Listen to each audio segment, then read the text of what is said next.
Rolling. आज government engineering कॉलेजमध्ये मतमोजणी चालू होती। मतमोजणी प्रक्रिया पार पाडल्यानंतर निकाल आपल्या हाती येतोय। प्रभाग क्रमांक 21 मध्ये भाजप आघाडीवर आपल्याला बघायला मिळतोय। नंदलाल गवळी, सुमित्रा म्हात्रे, कमल थोरात आणि सुरेंद्र कुलकर्णी आपल्याला आघाडीवर बघायला मिळते। पूर्ण भाजप 23चा निकाल हाती आलेला आहे। संपूर्ण भाजपचं पॅनल निवडून आलेलं आहे। प्रमोद राठोड, सत्यभामा शिंदे, बाळासाहेब मुंडे आणि सुरेखा गायकवाड यांचा विजय निश्चित झालेला आहे। प्रभाग क्रमांक 22 मध्ये 8वी फेरी आहे। 8वी फेरीमध्ये काट्याची टसल आपल्याला बघायला मिळत आहे। त्यामध्ये मध्ये नील पगारे आपल्याला आघाडीवर आहेत, दामले आघाडीवर आहेत आणि सुवर्णा तुपे ह्या भाजपच्या तिन्ही उमेदवार आघाडीवर आपल्याला बघायला मिळत आहेत आणि ड मध्ये राजेंद्र जंजाळ हे आघाडीवर आपल्याला बघायला मिळत आहे।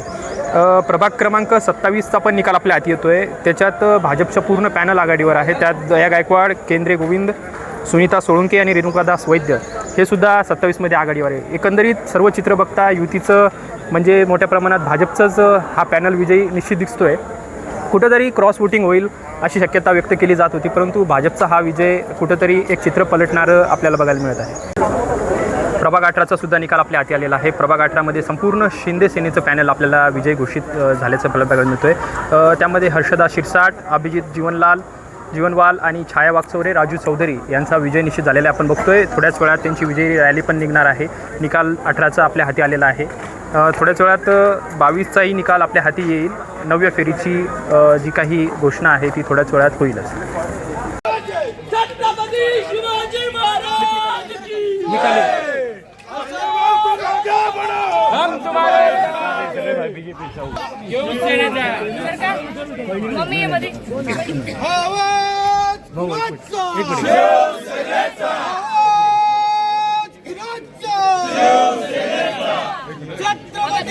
शिवाजी महाराज की जय, जय भवानी, जय शिवाजी।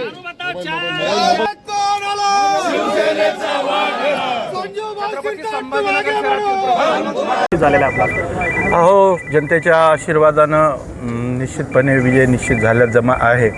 माननीय अतुलजी सावे साहेबांच्या कार्यकुशल नेतृत्वाखाली आम्ही सगळ्यांनी प्रभाग 27मध्ये 4ही उमेदवार हे मोठ्या फरकाने पुढे आहेत।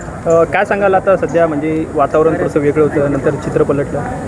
वातावरण वेगळं कधीच नव्हतं। तुम्ही मीडियावाल्यांनी का वातावरण वेगळं केलं होतं मला माहीत नाही, परंतु वातावरण चांगलंच होतं, पहिल्यापासून चांगलं होतं। जनतेचा आमच्यावर विश्वास आहे, अतुलजी सावे साहेबांवर विश्वास आहे, आम्ही केलेल्या कामाची ही पावती आहे। कोणाला श्रेय देणार आहे विजयाचं? निश्चितपणे भारतीय जनता पक्षाचे सर्व नेते आणि माननीय विकास पुरुष नामदार अतुलजी सावे साहेब। जनतेला काय सांगाल? जनतेने खूप प्रेम दिलं आहे आणि त्या प्रेमातून उतराई होण्याचा आम्ही विकास कामामधून निश्चितपणे प्रयत्न करू। निश्चित। काय सांगाल आजच्या या निकालाने? आवाज वाढवला फार पराभव चालवतच राहतो, पण मायबाप जनतेचे मी मनापासून धन्यवाद मानतो, कारण त्यांनी मला कमीत कमी वेळेमध्ये एवढं चांगलं मतदान दिलं आणि माझ्यावर एवढा विश्वास ठेवला। त्या सगळ्यांचा मी मनापासून सगळ्यांचा आभार मानतो। आणि जे पक्षाचं काय माझी होती इच्छा, पण काय झालं की कमी वेळात मला प्रवासात माझ्याकडे फार कमी वेळा भेटला मला राष्ट्रवादी पक्षाचा प्रचार करायला। कारण मला असं म्हणायचं आहे की मी जो अगोदर काही भाजपचा जो प्रचार केला त्याच्यामुळं नक्कीच विजयी उमेदवाराला फायदा झालाच असेल आणि मला त्यांनाही शुभेच्छा मनापासून।